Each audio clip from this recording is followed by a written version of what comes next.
Are we ready to start?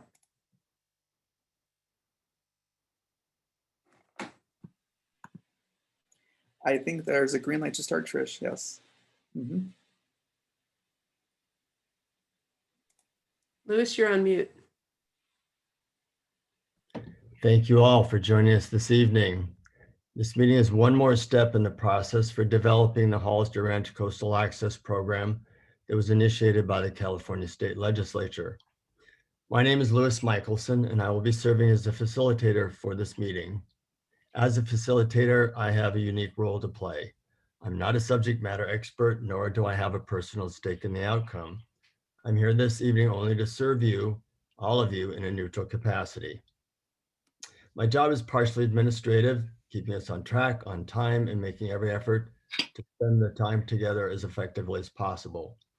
In addition, I really want to set the tone for encouraging thoughtful listening, respectful conversation, and helpful input. We know that there's a lot of passionate feelings and strong opinions out there, and you will have the opportunity to express them tonight. What I ask is that you show the same respect for those feelings and opinions of others that you would want them to show towards you. I'd like to go over the agenda briefly right now so that you'll know what to expect over the next couple of hours. I'll also go over some housekeeping details on how to make Zoom work smoothly and effectively. After this quick overview by me, the state will be providing what is known as a land acknowledgement out of respect for the area's original inhabitants. Next, Trish Chapman, who is a member of the state agency team that is developing the Hollister Ranch Coastal Access Program, will provide an overview presentation of the draft concept plan that was released last week. That document is 49 pages long and full of useful details, and we hope you all had the opportunity to at least peruse it.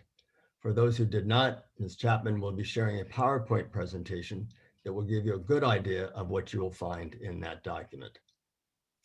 The next part of the meeting will be a 15-minute question and answer period.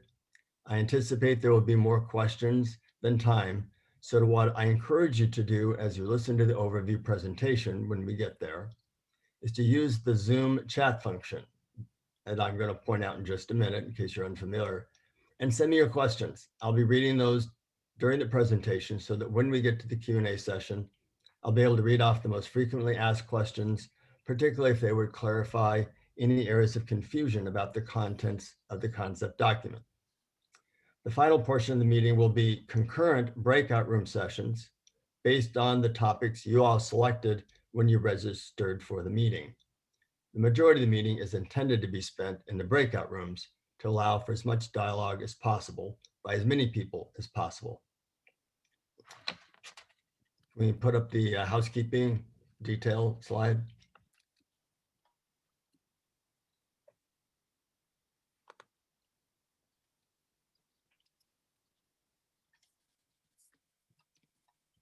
Thanks. So quick reminders. Check to make sure you have the stable internet connection. If you lose it, just log back in. If you can be on a laptop or desktop with a webcam, that works better. We do encourage people to use headphones. And at the beginning of this, as you probably may already know, everyone is muted upon entry. And when we get to the breakout rooms, that's when you'll be able to unmute yourself. If you're unfamiliar with the Zoom, in order to submit questions to me while the presentation is going on, you look in most people's screens, you'll see at the bottom something that says join chat, the little dialog box. If you click on that, a box similar to the one you see in the lower right will pop up, and that's where you can type in your question. Later on, when we get to the breakout rooms, we'll ask you to unmute yourself so that you can be heard. And also turn on your video, because at the beginning we want to do introductions and have everybody learn who they're in the meeting with. Let's find, yeah. So now is the time I'd like to turn the screen over to Linda Laughlin, another member of the state agency team, who is going to introduce the presenters for the land acknowledgement.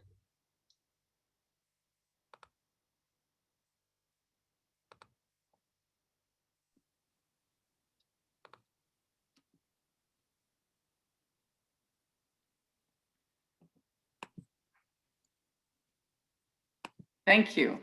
Welcome, everybody. My name's Linda Laughlin. I'm with the California Coastal Commission, and I'm part of the state agency planning team. So I'd like to introduce two members from the Chumash tribe who are going to do a land acknowledgement for us. I hope it's still Marisa Solivan and Maya Lopez, but apologies if that's not correct, and you will correct us as you introduce yourselves. Thank you. Thank you. Hello, Haku, everyone. Good evening. My name is Marisa Solivan. I am the tribal chair for the Coastal Band of the Chumash Nation.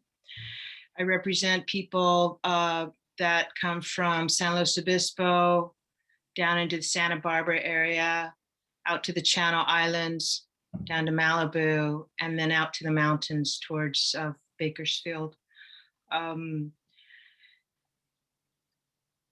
I think at this point, I was going to actually have Mia Lopez, our vice chair, do our land acknowledgement. I just wanted to make sure that I welcomed everyone here as well. And I'm looking forward to the time we will spend today. Mia, you want to go ahead and do your land acknowledgement for us, please?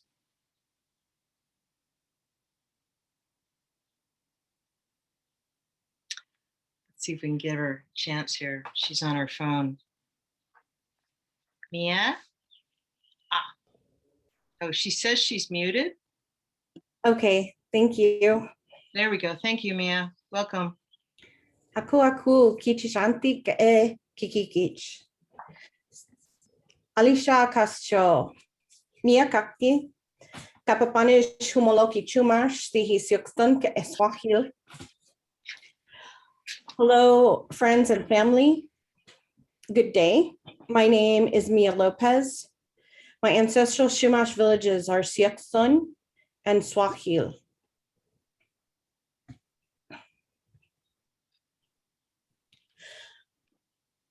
My ancestral Chumash villages are Siuxton on the coast of Santa Barbara and Swahil on our island of Limu.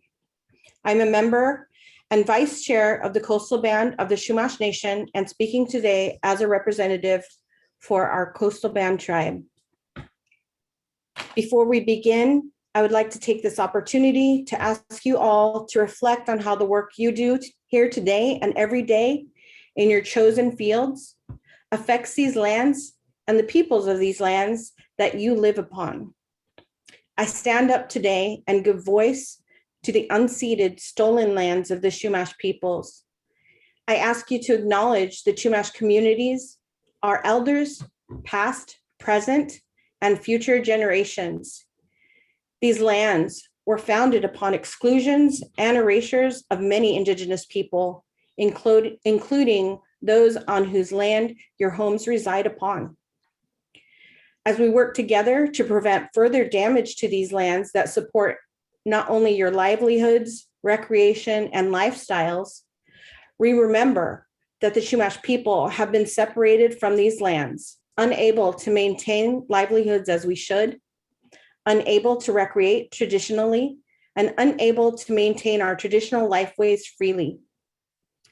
The damage that has been done and continues to be done by developing, drilling, trucking, fracking, and exploitation of the natural cultural resources of this area can never be erased.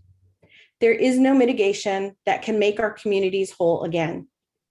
As community, we can acknowledge the mistakes and atrocities of the past and make every effort to move forward in remembrance and cultivate right relationships with the local Chumash peoples to begin the process of healing by making sure that your process is here. Make room for our Chumash voices to be heard, our traditional knowledge of these territories to be listened to, and our people to be a part of the healing of the lands as well as ourselves. The Chumash people of this area, comprised of the descendants of indigenous people removed from our island of origin, Limu, Anyapak, Wima, and Tucan, subjugated by 5 missions during Spanish colonization of the Central Coast, from Malibu to Morro Bay and inland to Bakersfield, continue to be impacted by these developments, purchases, preserves, and oil projects onshore as well as offshore. In spite of all this, each tribe, council, clan, and band is working diligently to restore traditional stewardship practices on these lands and heal from this historical trauma. This acknowledgement, though brief and in no way complete, poses the question to you all. How will you create a relationship and partnership that benefits the local Chumash people as well as yourselves? And how will you commit to and work to dismantle the ongoing legacies of settler colonialism? The 135 parcels are in the heart of Chumash coastal territory.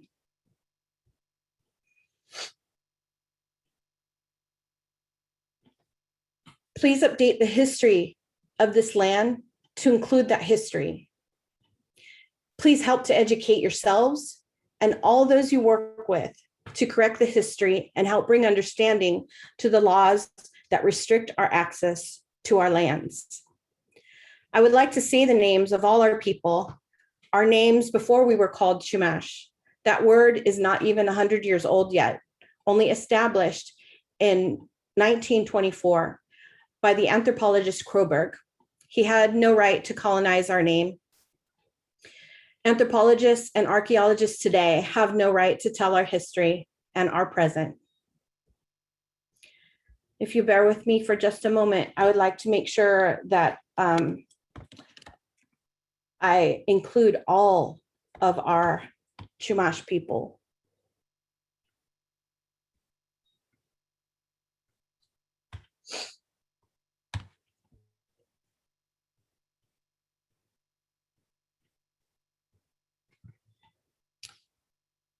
Our people are called Yaktichu Tichu Yaktilhini, Amuwu, Kuyam, Samala, Smuich, Mitzkanakan, Hulkuku, Kashchuk, and Mitzchumash. And I want to acknowledge all of our ancestors. Thank you.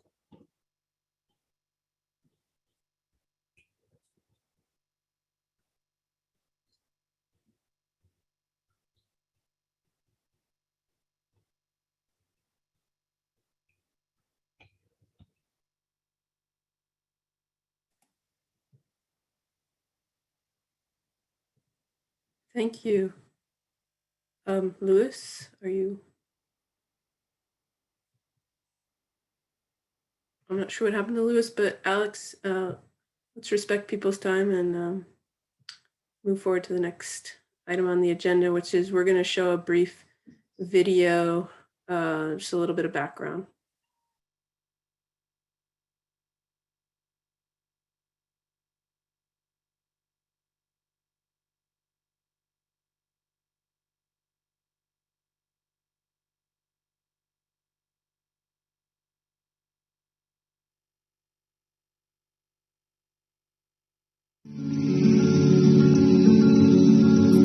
Hollister Ranch, a 14,000-acre cattle ranch and residential development spanning 8.5 miles of coastline. Hollister Ranch sits on the Gaviota Coast, the least accessible stretch of coast in California, with fewer than 2 miles of publicly accessible shore and more than 60 miles of coastline.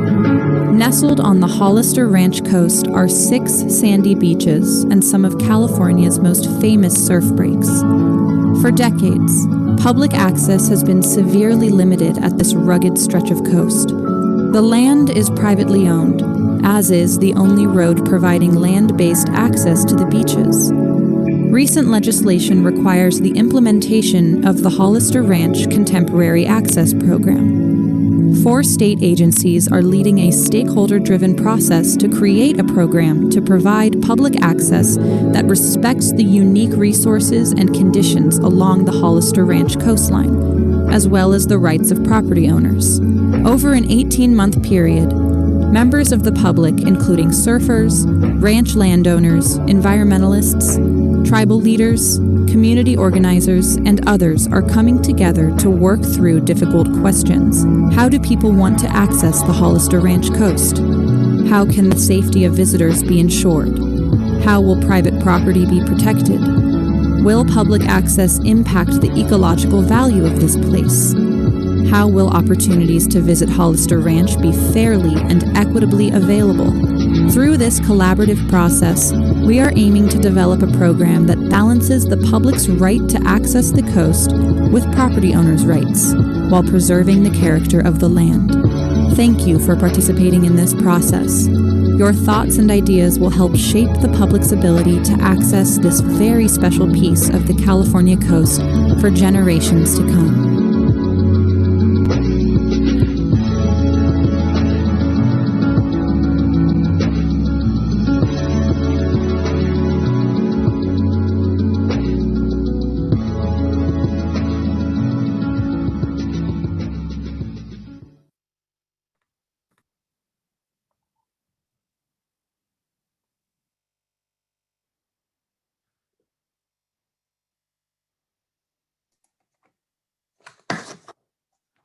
Okay, I am Trish Chapman, staff of the State Coastal Conservancy, and I'm going to give the presentation tonight. But before I do that, I'm going to ask Philip to take over, making sure to let in anyone from the waiting room. Okay, thank you.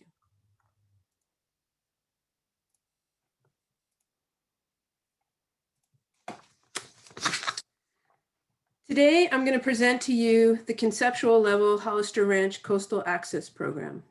This is how we think access to the Hollister Ranch coast can be achieved, but at a level where there are still details to be worked out. This meeting is an opportunity for you to weigh in on the conceptual program and make recommendations for changes or on the details of the program. Let's start with the big picture.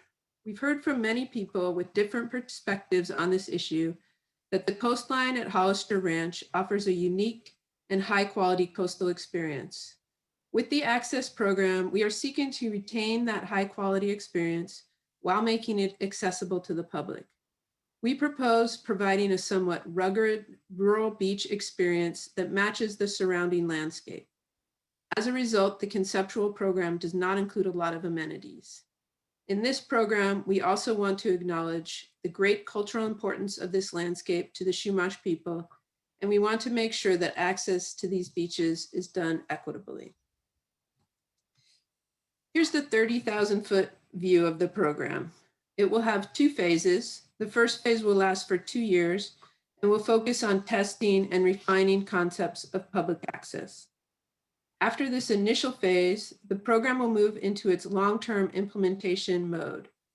Over time, this will involve increased visitors and amenities. The third important component of the program is an adaptive management approach, which means the program options and number of people can change over time to ensure the program best meets its objectives. I'm sure this overview generates a lot of questions for folks, so now I'm going to back up and get into the details. First, how did all this get started? In 2019, Governor Newsom signed Assembly Bill 1680, which was authored by Assemblymember Monique Limon, who's now the state senator for this area. The bill was designed to address a long-standing coastal access issue at Hollister Ranch. It tasked 4 state agencies, the Coastal Commission, the Coastal Conservancy, state parks, and the State Lands Commission, with developing an updated program for providing public access to the Hollister Ranch coastline. The new bill requires the access program to include public involvement, and that's part of what tonight is, a list of land-based access options, a description of existing conditions and current access, educational and research opportunities, provisions to protect sensitive resources, a summary of permits needed to implement the program, an implementation strategy, and to provide increased access within 1 year of Coastal Commission approval of the program. For the planning process, we considered a number of factors and tried to find the best way to provide access in light of all of them. I'm going to summarize each of these factors in a minute and present the conceptual program that we've developed. But this slide also indicates the next steps, which are conceptual program will be refined based on input from you all and others into a full draft of the program, which will again be revised based on input into the proposed program that will be presented to the Coastal Commission, first for a workshop hearing and later for approval. We launched the community engagement with the first public meeting in February 2020, and then had to revamp our plans due to the pandemic. Since then, we have used a variety of surveys, focused listening sessions, and relied heavily on our working group for input. The working group is made up of 18 people with a range of perspectives on the issue of access to Hollister, all of whom have committed to helping us try to develop a balanced and feasible program. This includes, the working group includes folks that are Hollister Ranch owners, folks that are interested in surfing, interested in public access, and conservation of these lands. One of the first things we did was establish program objectives based on the requirements of AB 1680 and community input from our first two surveys based on people's interests and concerns. There are 8 program objectives, but 5 really shape the design of the program. The other 3 relate more to implementation of the program. The 5 design objectives are: 1, provide safe, equitable, and inclusive access. And I want to note that inclusive can mean different things, including physically inclusive and culturally inclusive. For the access program, we are going to consider cultural inclusivity to be part of equitable access. And we're going to define inclusive access as related to physical abilities. The second objective is to provide options for experiences that meet the interests of a broad range of Californians. Third, provide increased access within 1 year of program approval by the Coastal Commission. And again, this was a requirement of AB 1680. Fourth is to minimize impacts in order to protect coastal resources, including natural habitats, cultural and tribal resources, and agricultural operations. And fifth, to respect private property rights. Through all of our community outreach, we heard some recurrent messages that heavily influenced what we are proposing in the conceptual program. First, as I said earlier, we heard from a broad range of people that Hollister Ranch provides a really unique coastal experience, and we should retain that uncommon character while also making it accessible to the public. So what makes Hollister unique? The largely undeveloped nature of the property and the limited numbers of people are uncommon beach experiences, particularly in Southern California. We heard a lot about the excellent surf and also the high quality of the natural resources. Another thing that makes it special is that it is a very culturally important landscape for the Chumash people. And we also heard that beach access in northern Santa Barbara County is an environmental justice issue because of the lack of access to the coast as a result of private ownership, Vandenberg Air Force Base, and closures for snowy plover nesting. And also that the ability to get to the Gaviota Coast and the cost of entry are potential barriers for environmental justice communities. I'll give you a brief overview of the existing conditions, and there's a lot more information about this in the conceptual program write-up. First, there are 6 beaches within the ranch distributed along about 8.5 miles of coast. Rancho Real Road runs parallel to the coast through the ranch, and there's an active railroad line that runs along the coast on the seaward side of the ranch road. One important thing to note is that only the beaches are public property. The road and everything above mean high tide line are private property. This graphic shows the public versus private property at San Agustin Beach. Only the blue color is public land.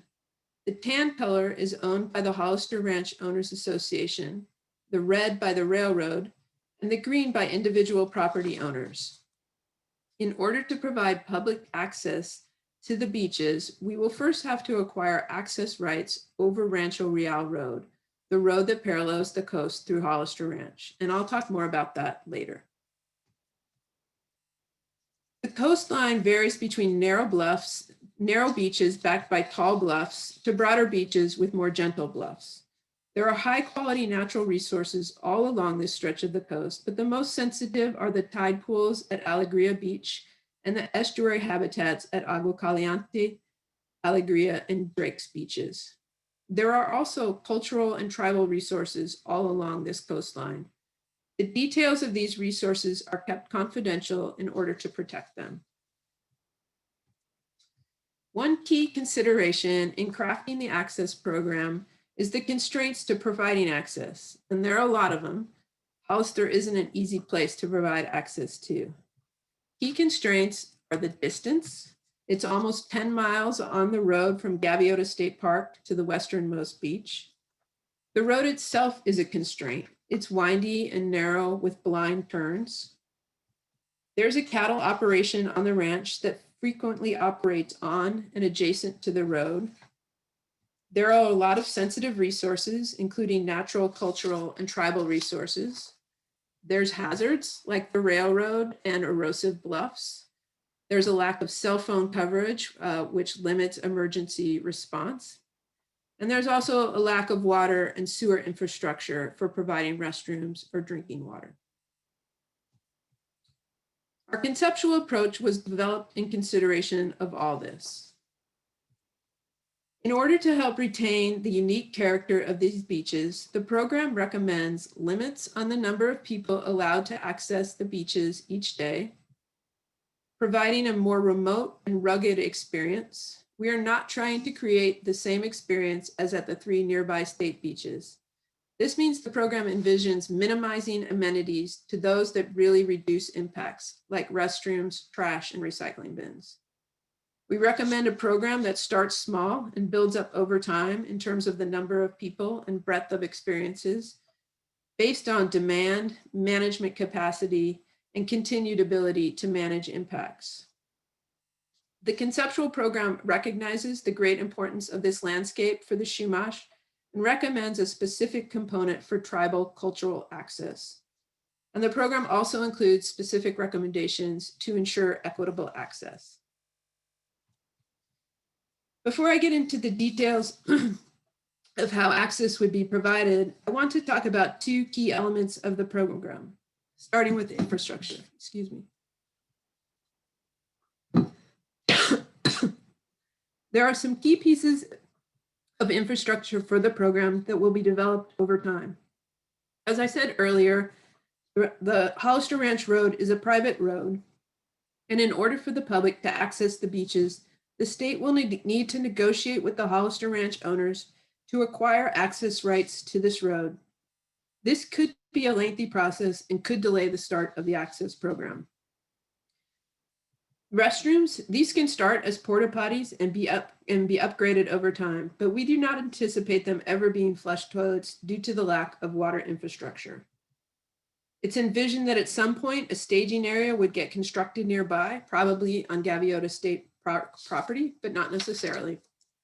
It would provide parking and restrooms for people planning to hike and bike into the beaches or waiting for a shuttle pickup. We'll need a reservation system, and this can start as a very simple human-run system, but over time would be upgraded to something online. And a trail. I'll talk more about the trail later, but the program envisions the possibility that someday there would be a trail from Gaviota State Park to the westernmost beach. One key question is who will manage the access program. The Coastal Act calls for the State Coastal Conservancy to implement the program, and the Coastal Conservancy controls some of the money currently available for the program. However, the Conservancy is not a land management or public access management agency and lacks the expertise, staff, and resources to do the on-the-ground operation and management. Therefore, a management entity will be needed, which could be a public agency like state parks or the county. It could be a nonprofit organization or a contracted concessionaire. The access program will not include details on the operation and maintenance of the program. Those details will be worked out by the management entity. The access program is organized by how the public gets into the beaches, since this is one of the biggest challenges of the project. We are referring to these as access components. We've identified multiple options, and it should be noted that these could be carried out in a variety of ways. Some might be implemented by the management entity, but others could be done by community groups using a group access permit or by concessionaire contract. For each component, we've done an initial ranking of how well that access component meets the 5 key objectives. The rating scale goes from green to yellow to orange and red. And there's lots of ways that management actions could change these scorings, but these are based on the basic qualities and risks of each component. You can see that for each access mode, shuttle, bike, etc., there is one component for guided access and one component for independent access.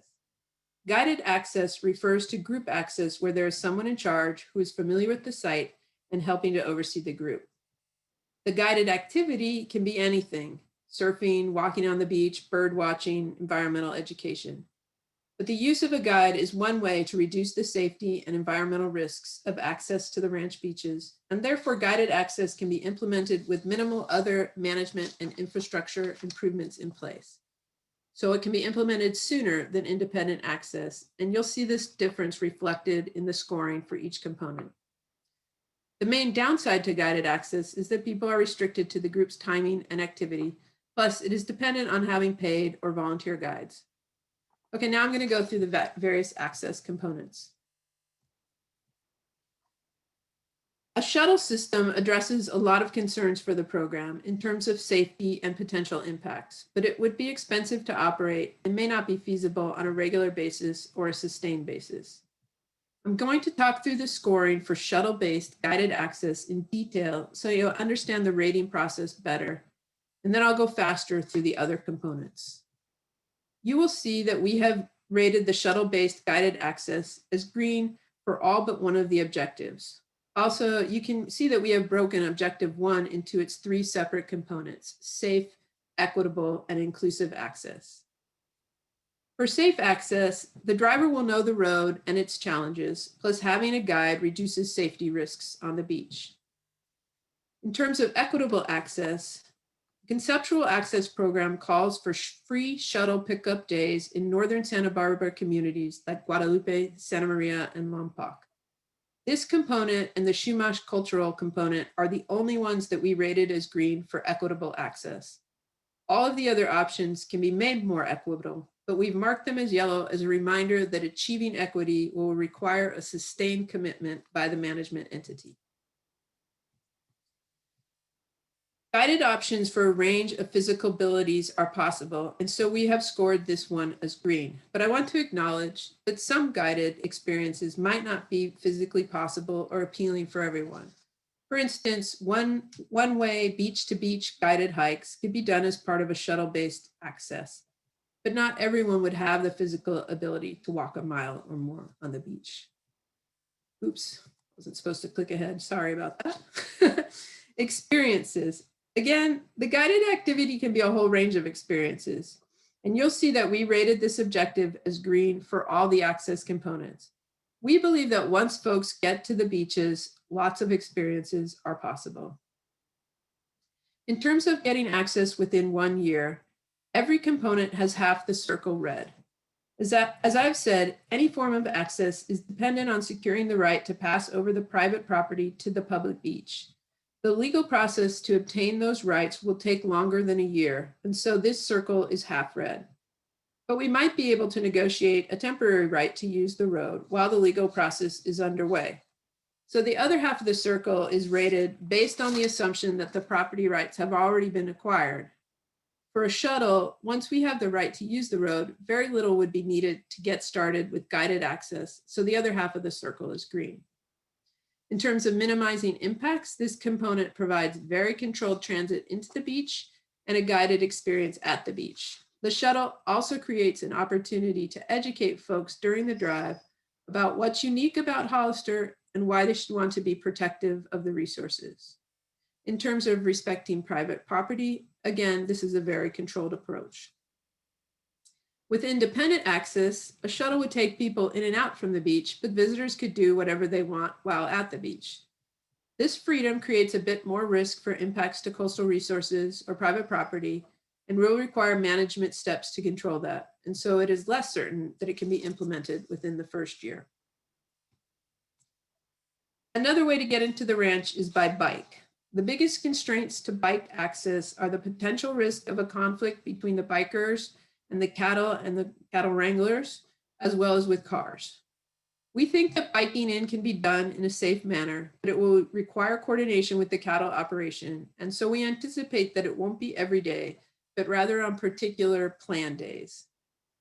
Accessing the beach by bike is less safe than by shuttle, but it's more safe in a guided group than just independently, because the guide can make sure people are aware of the dangers and behave appropriately.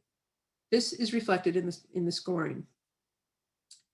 You'll see that bike guided access scores low on physical inclusivity, and that's because we think that the shortest bike tour would likely be to Sakati Beach, which is a 10-mile round trip. But with independent access, folks might choose to only go to the first beach, which is a 3.5-mile round trip. Independent bike access would require more signage and safety improvements, in particular in regards to the cattle operation. Plus, it would require management protocols to reduce the risks to resources and private property. And so again, it's less likely to be implemented in a year. Driving in with your own car on your own schedule to do what you want is probably the most desirable form of access. It provides for the most flexibility, but it also has the most risk in terms of impacts to coastal resources and private property. So it will require more infrastructure and management controls to reduce those risks. We don't think drive-in independent access will happen in the first year. But even with a shuttle program in place, drive-in guided access might be desirable for some people or activities that require specialized equipment that would be difficult to bring on the shuttle or by bike. For instance, people with physical disabilities might need their own car that is outfitted to address their physical challenges. Or a kayak outing might have everyone driving in with their own kayak. Trail access is what a lot of people first think of for access to the Hollister beaches. The program includes the vision of a coastal trail segment from Gaviota State Park to the western edge of the property. But there are a lot of challenges to such a trail, namely securing additional property rights from each individual landowner, and design challenges related to the geology and topography and the sensitive biological, cultural, and tribal resources. All of that means a trail will be expensive.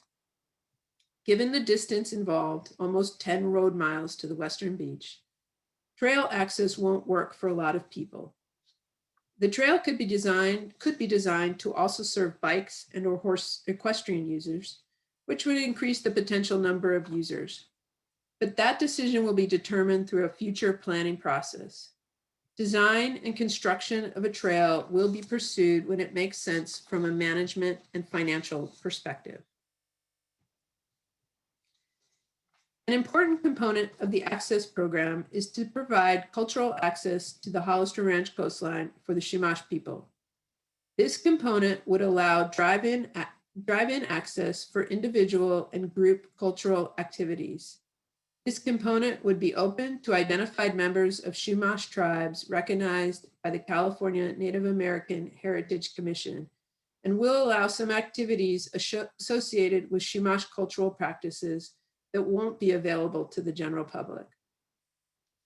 The program will allow for individual and group access, but initially the cultural access program will be implemented using a guided access approach, where there's one or more Chumash tribal representatives familiar with the property, helping to lead the group.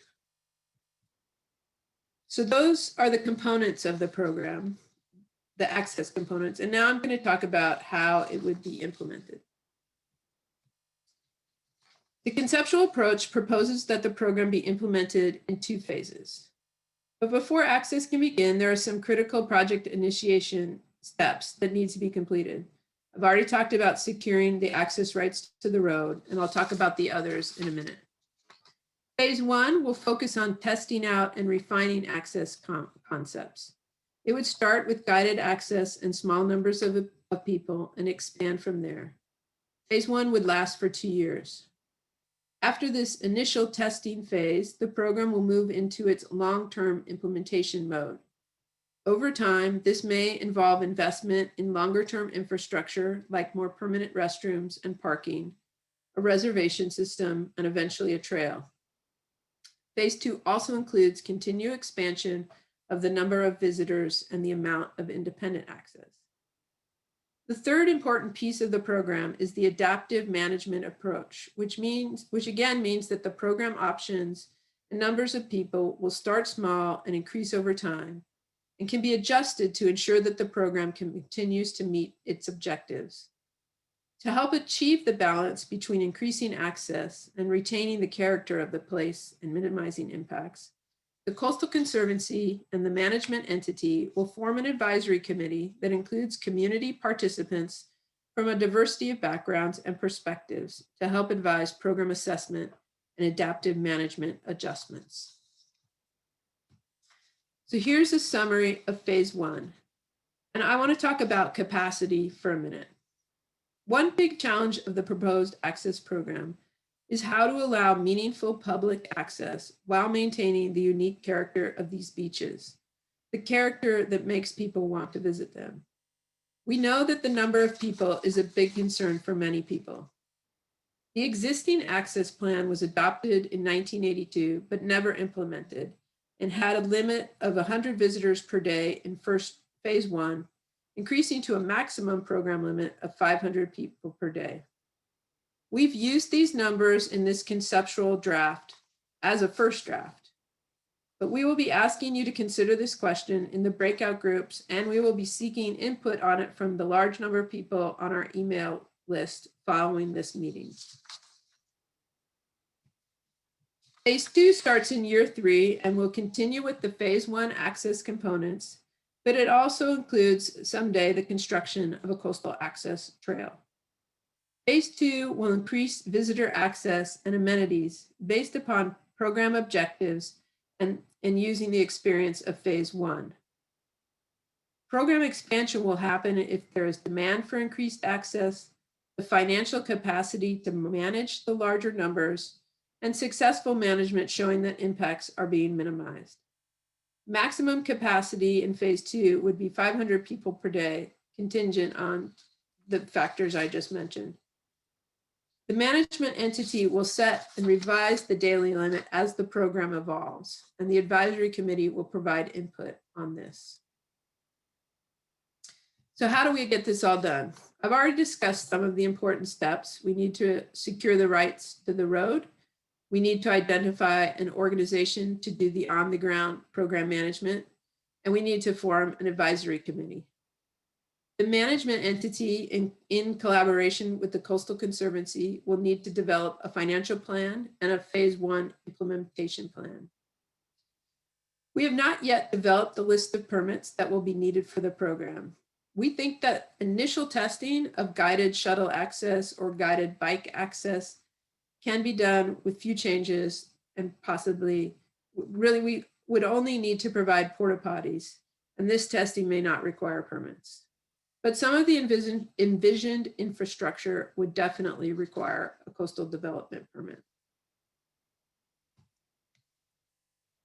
A lot will be happening on this effort between now and October. Over the next month, we will be gathering input from you and others to revise and fill in details on the access program. This will lead to a full draft of the access program, which will be released in early August. We will seek additional feedback on this draft and further refine it.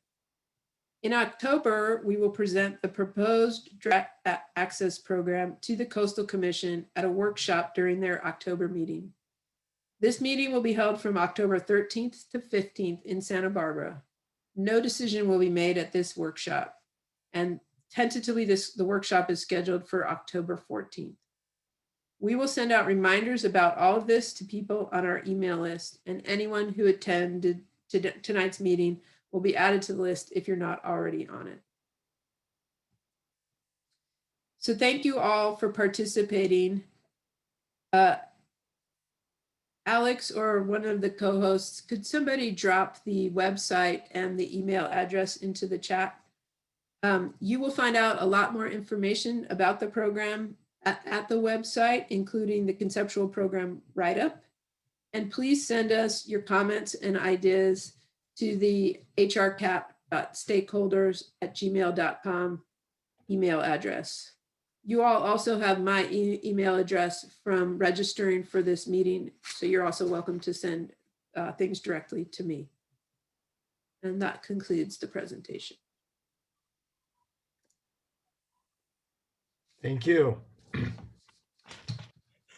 This is Louis Michaelson again. This is when we said we'd have a Q&A session. Throughout most of their presentation, Ms. Chapman, we were getting questions, and then towards the end, we were just getting comments and some debate, shall we say. So people, as we know, have a lot on their minds.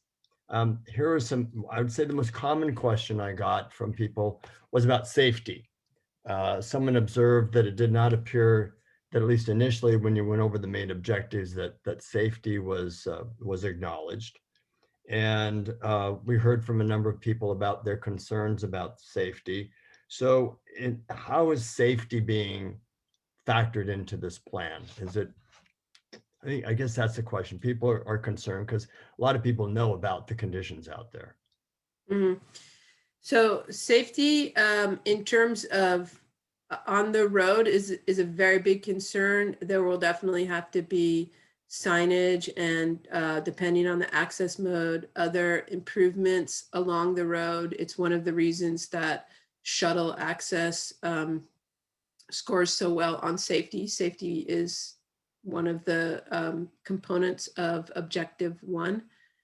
But in terms of access at the beach, we are not proposing lifeguards. That it won't be that type of beach. We are proposing a more rugged, remote beach experience that won't be for everyone. And it will be important to communicate that in the information that's, put out about what to expect at this beach and who is best suited for it.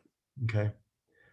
There was also some comments and questions about property rights of owners. And one of them was asked right before you actually spoke to that issue of when you were talking about access across private land. But how is the program recognizing, or the proposed program recognizing the importance of property owners' rights?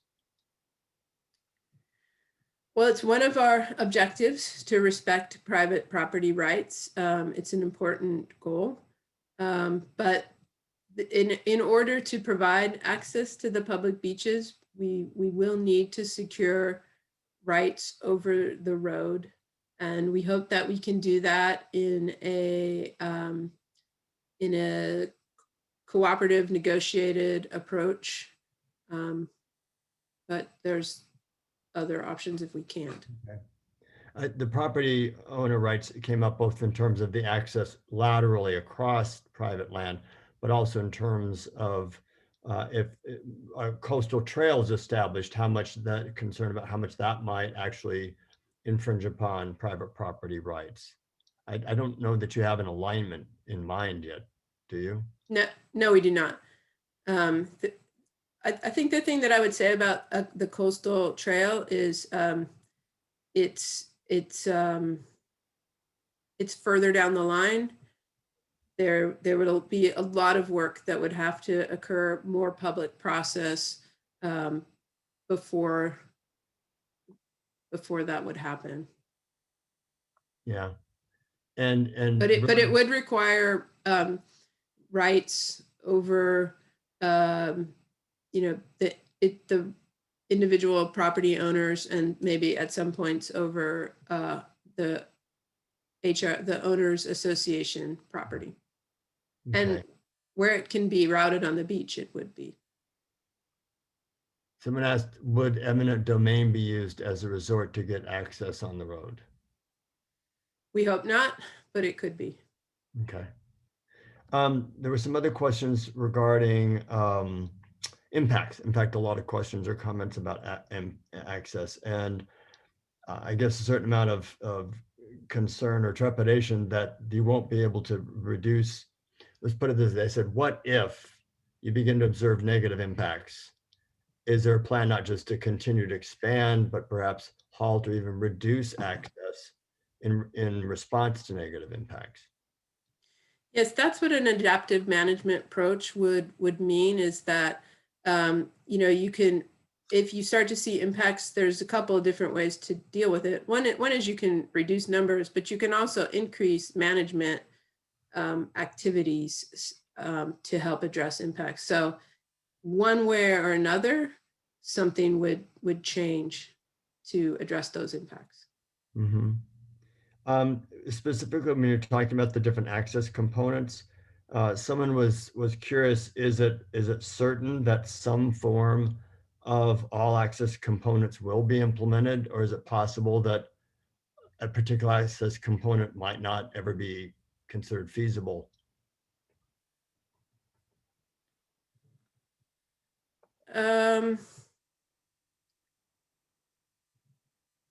Well, I think that all the components will be tested, and yeah, if the testing showed something was really not possible and there weren't management things that could be done to make it more feasible. I guess I don't really have an answer for that at this point.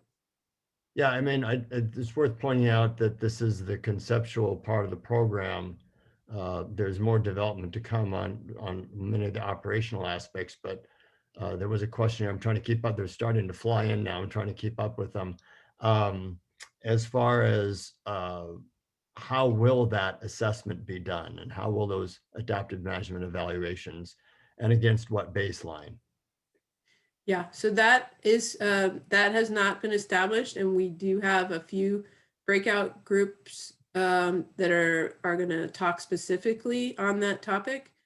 But that will be spelled out more in the draft to come in August. Okay. Let's see here.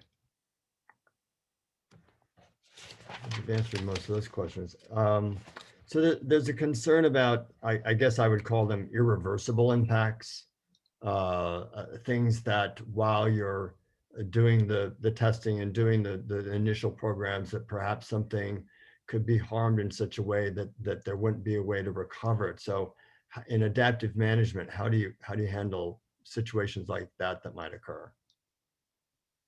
I think the way to avoid irreversible impacts is through the proposal to start small, start guided, and ramp up slowly over time, so that you know, that risk really isn't there.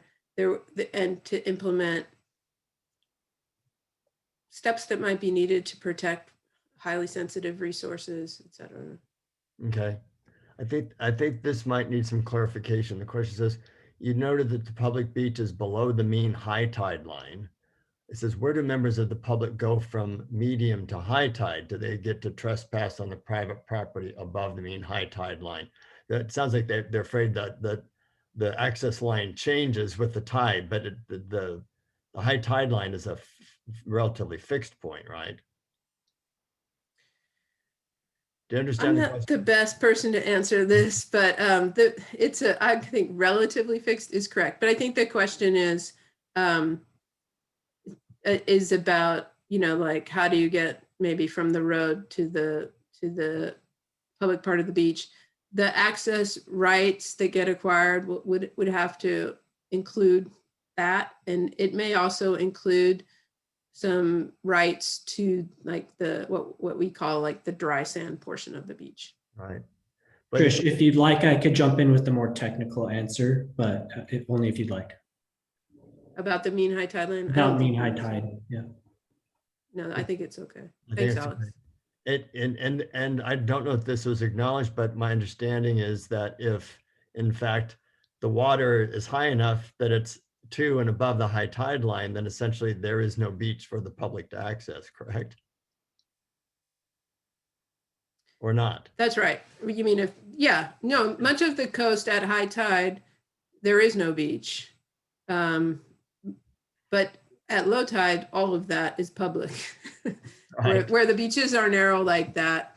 And that's the reason that it's not safe to walk in from Gaviota State Park. You cannot safely walk in because the beaches are in portions are too narrow, and there's rocky points that jut out. Sure. Someone want to know if they can get a copy of your PowerPoint. Well, we are recording this meeting, and we will post the recording online. Okay. Someone wants to know if any budgets have been created for these programs, and if so, where could they see them? No, no budgets have been created. I have seen in the registration several questions about finances, and I think one thing I would like to say is that the program is adjustable based on financial capacity, right? Like that is one of the things that will determine how much access there is, because there has to be money to manage that access. So there won't be the one set budget. There'll be, kind of a menu that then gets set based on an annual budget type thing. There's some concerns, I think, both by and on behalf of Chumash about, again, damage to the land there that they would like to have access to. Are there any special precautions or pieces of the program that address those resources? There will be. We have not yet gotten access to the confidential information on cultural resources, but there's a variety of ways to protect highly sensitive areas, avoidance of the area altogether, using vegetation to make it so that people aren't going to head into that area, signage, fencing. There's a variety of options, and those things we would like to work out together with the tribes, how best to do that. Right. Someone mentioned this, as I know you know, there's currently a managed access program that's essentially run by the Hollister Ranch itself, the HROA, offering some of the same types of access as you've talked about here. And kind of the wondering, is that going to be acknowledged or taken into account, or even are people going to be made aware of that? Well, the programs that Hollister Ranch runs are really at Hollister Ranch's discretion. And so it would be separate from that, but definitely coordinated. I didn't mention it in the presentation, but it's in the write-up that, for instance, we think Alegria Beach, that has the most sensitive resources, should only have guided access. And that is one of the places that the Hollister Ranch has a program for kids, their tide pool program. So, guided access through the public access program would be coordinated with that, so that we don't overrun that beach on a particular day. Okay. We have some more questions, but we also need to make sure we've left enough time for the breakout sessions. So I want to assure people that the meeting is being recorded, the chat is being recorded. So the team will be able to review those. And there is an FAQ available after this meeting. All of these questions will be looked at, and there'll be an opportunity for the FAQs to be updated to address some of these other questions that have come up, recognizing that some of them are not yet answerable because this is a conceptual program, and many of the kind of devil in the detail questions that people have need to be worked out after the basic conceptual program has been worked out. So not all the questions will be answerable right away, but they will all be answered eventually. With that, we need to switch to the breakout sessions. Thank you to everyone who submitted questions. That concludes the time we have. Because conversations in a large group are challenging, we decided to go with these breakout rooms so that many more people can have their voices heard and take part in it. Just so you know, each breakout room has a host to help moderate the discussion. Their job is to have everyone introduce themselves, ensure everyone is given the chance to take part in the dialogue. It's designed to answer several questions that the state agency team particularly needs to hear your views on at this stage of the development process. So the session will start with a couple of general questions that are germane to all of the topic groups, and then follow up with a couple of questions that are specific to the topic you selected to participate in. We want everyone to feel safe and free to express what is on your mind, regardless of what any participant's title or role or status is. Everyone participating should be on an equal footing, and everyone's input is valued.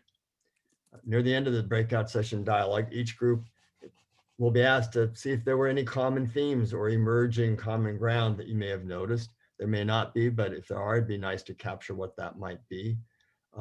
There'll also be a note taker in the room recording your discussion. So anything you can do to help them with that job is appreciated.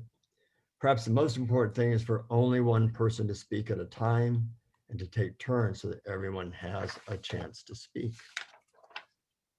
Keep in mind that you're not expected to come up with solutions, and this is simply an important step along the way of developing the program. Finally, to help the breakout sessions run smoothly, here's some helpful hints on the screen. Encouraged to turn on your webcam so you can make it more like a real conversation. Raise your hand if you'd like to share feedback. Do that visually with your webcam if you can. That'll actually go faster. If not, if you know how to use the raise hand feature, it's a little more sophisticated. Use that as a fallback. Of course, we want to be respectful of everyone's feedback. Let everyone have a time to express their thoughts. And when not speaking, if you would mute yourself, it would be greatly appreciated. Those of you who've done Zoom know that nothing interrupts more than background noise. And the chat window, again, will be available for additional feedback.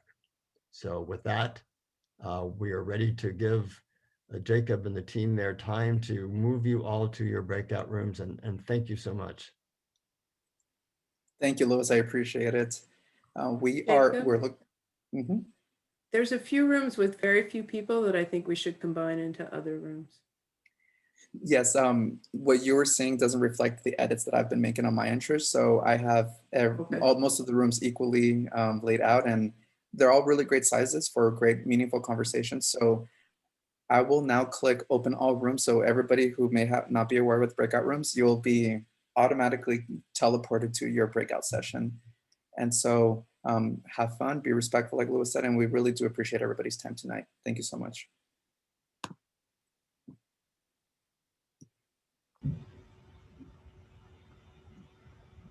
Louis, can you switch the host? To Jacob. To me. Oh, to you, yes. Okay, I think it's working. Done, Trish? There you are. And you're going to make me a co-host, right? That I can, there, perfect. Yay. So who can hear us right now? Okay, great. I see. Let me finish. There seems like there's just a couple errors here with some people here. Let me put them in the appropriate room.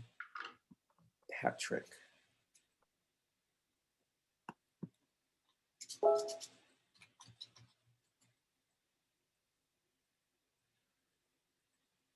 Beach walking. Great.